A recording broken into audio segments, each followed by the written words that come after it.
Mawalang galang na sa'yo, Gia Sinesa. Sabi niya, wag niyong hamunin ang China.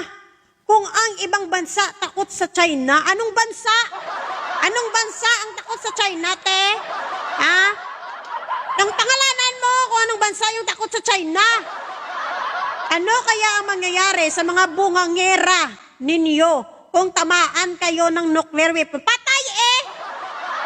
Tamaan ka ng nuclear bomb, patay ka! Alam nga, mabuhay ka pa, syempre patay. Common sense ba? Mapatay ka talaga. Ano sabi mo, huwag hamunin ang China? Hindi tayo naghahamon, nilalaban natin yung karapatan natin sa West Philippine Sea. Karapatan natin yon na ilaban ang West Philippine Sea kay atin ang West Philippine Sea.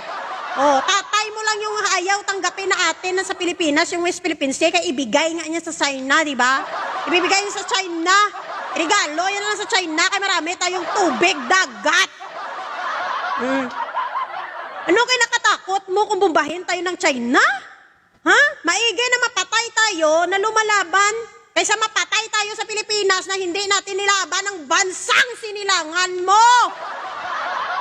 Amo na, ang kaduwagan mo, ang kaduwagan nyo ng mga DDS na kayo lang naman natatakot na bumbahin tayo ng China, yan ay pamana sa inyo ng tatay nyong karton.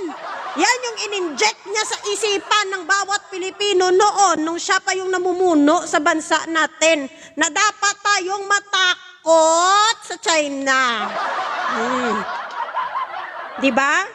Oh. O alam mo na pala, te, ha? Sinasabi mo na mabumbahin tayo ng China, hindi ka ba nagtataka? Yung Taiwan nga, hindi nga nila mabawi-bawi eh. Ha? Bakit kaya hindi nila binumba yung Taiwan? Di ba sinasabi nila yun? Kanila din yun. O bakit kaya hanggang ngayon hindi nila mabawi-bawi? Pilipinas pa kaya? Kaduwagan yung tinuro sa inyo ng tatay nyo.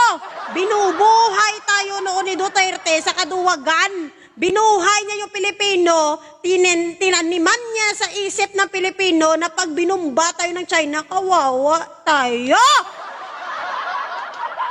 Tinuruan niya tayong maging duwag. Tinuruan niya tayo na wag ilaban ang soberanya ng Pilipinas.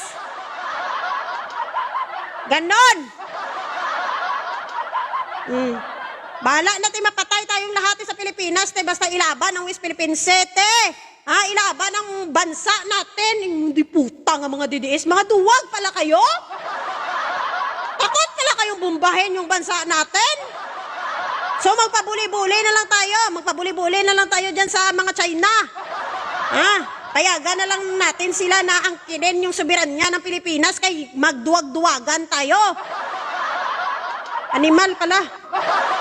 Sayang yung mga buhay ng mga bayaning Pilipino na inalay para sa Pilipinas para magbigyan tayo ng kalayaan.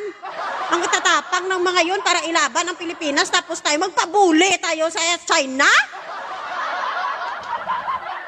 Tago ka na lang sa kuwibate kung magbumbahanay.